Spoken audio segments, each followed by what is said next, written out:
E aí, gente, beleza? Então, já ouviram falar do anime Fullmetal Alchemist Brotherhood? Este anime das versões que temos, né? São duas, na verdade, de uma história muito interessante.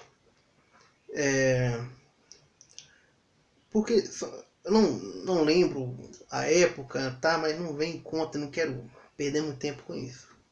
Quero ir mais direto ao ponto. É o seguinte, é, este anime tem uma abordagem filosófica muito interessante que eu quero compartilhar com vocês aqui. Que essa ideia filosófica nasce na filosofia antiga da pré-socrática com Zenão, filósofo Zenão. Ele não é tão conhecido assim, não sei como é que é o estudo sobre ele, né? Mas Zenão tem uma abordagem muito interessante, né? É, quem dá Aristóteles, na verdade, que atribui esses pensamentos a Zenão, né? Nós não temos um texto do Zenão em si, mas o que é? Ele, indo em contrapartida aos filósofos pitagóricos, né? O que acontece? Pitagóricos, eles defendiam a divisão, a divisibilidade, a multiplicidade das coisas. Já Zenão, ele era contra isso. E com isso ele desenvolveu um pensamento filosófico interessante que vai...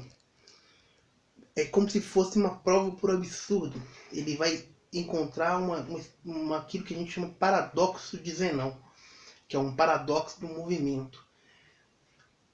Zenão, ao elaborar esse paradoxo, ele fez com dois personagens que eu não vou usar. Ele usou a tartaruga e também usou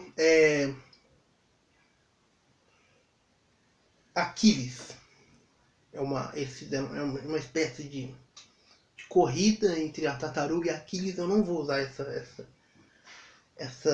esse exemplo, eu vou usar um outro tipo de exemplo, mas tem a mesma ideia. Bom, imagina que você está com uma flecha, um arco e flecha na mão e quer atirar em um alvo. Esse alvo está a 10 metros de distância, né? Aí você pega a flecha e atira. Bom, a flecha percorrerá este caminho até chegar no alvo, né? Se você é uma pessoa boa de mira aí. Bom, ela percorrerá. A gente percebe, né? A gente olha e vê a flecha percorrendo este caminho até chegar no alvo. A Zenão faz uma abordagem interessante, que é a seguinte. Bom, não, ele não faz essa abordagem. Eu estou exemplificando, mas a ideia é a mesma. Se a flecha percorre este caminho, ela anda sobre esses 10 metros, né? Então significa que pela divisibilidade que os pitagóricos assumem, então se ela percorre 10 metros, ela também pode percorrer 5 metros. Porque para chegar até 10 metros, primeiro antes ela percorre 5 metros. Mas antes de percorrer 5 metros, ela percorre 3 metros. E antes de percorrer 3 metros, ela percorre 1 metro. Assim eu posso ir me dividindo infinitamente. Não vai ter um limite que eu faça, não posso dividir mais. Não pode dividir por zero, claro, né? O pessoal da matemática sabe. Ou seja, se eu ir dividindo, não há um movimento. A flecha andou pedaços infinitos, né? Infinitos. Será que então que ela realmente chega ao alvo que você mirou? Bom, para Zenão, isso demonstra a irracionalidade do movimento. O movimento em si é irracional. O que nós vemos, na verdade, é uma ilusão, não é um movimento. Bom, aí vem uma abordagem muito interessante, gigantesca, da questão do vazio, do ser, do não ser, que eu não vou abordar aqui, que eu quero ir diretamente no assunto que que é do anime, que é uma abordagem interessante. Bom, se não há o movimento, não há o devir, né? Se não há o devir, não há a mudança. As coisas que nós vemos é assim por ser assim. Elas simplesmente são, elas não mudam. Quando a gente vê uma árvore, uma semente plantada, crescendo, na verdade não é que houve uma mudança. Faz parte de uma coisa só. Não há um movimento, porque o movimento é irracional, não faz sentido. Tudo é uma coisa só. Mas vamos pensar, o que isso vai nos acrescentando? Que as coisas são imutáveis, que as coisas são eternas, não se movem. Tá, e de onde a gente tira essa ideia de eterno, né? De eterno, de imutável. Se não muda, já é perfeito, né? Não há o que mudar. E de onde vem essa ideia? Vem a ideia de Deus. E que tudo, então, na verdade, hoje a gente humanizou a ideia de Deus, né? O Deus se comporta meio que como um homem, os humanos se comportam. Mas não vamos pensar isso nessa filosofia. Tudo é Deus. Então tudo faz parte de um todo. Tudo é um. Porque não há mudança, não há um vazio, não há um movimento.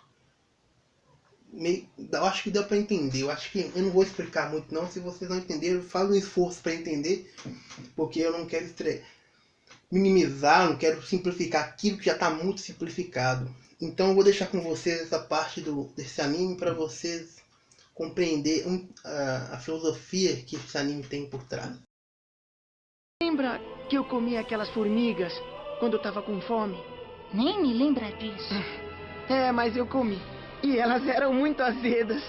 Então eu pensei numa coisa. Se eu não tivesse comido e morresse por isso, as raposas e as formigas me comeriam. Depois eu voltaria à terra e me tornaria grama. Então serviria de comida para um coelho. É a cadeia alimentar, não é? Mas não é só isso. Mesmo esta ilha talvez já tenha estado submersa no passado.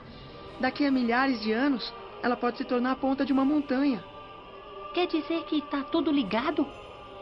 É como se tudo fizesse parte de um grande ciclo invisível. Eu não sei se isso pode ser chamado de mundo ou de universo, mas tanto você quanto eu somos apenas uma pequena parte desse ciclo. Somos apenas uma pequena parte desse todo. Somos um em tudo.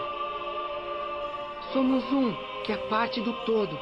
Mas o todo só existe quando cada unidade se junta.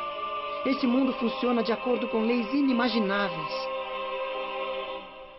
Devemos entender esse ciclo, desmontá-lo e montá-lo de novo. E isso também significa viver. Quando comemos um coelho, fragmentamos a sua carne e ela se transforma para fazer parte do nosso corpo. E o coelho também. Ele transforma os vegetais que come para que façam parte do seu corpo. O um é tudo, tudo é um. Aprender uma lição sem dor não tem significado. Isso porque as pessoas não conseguem obter nada sem sacrificar alguma coisa.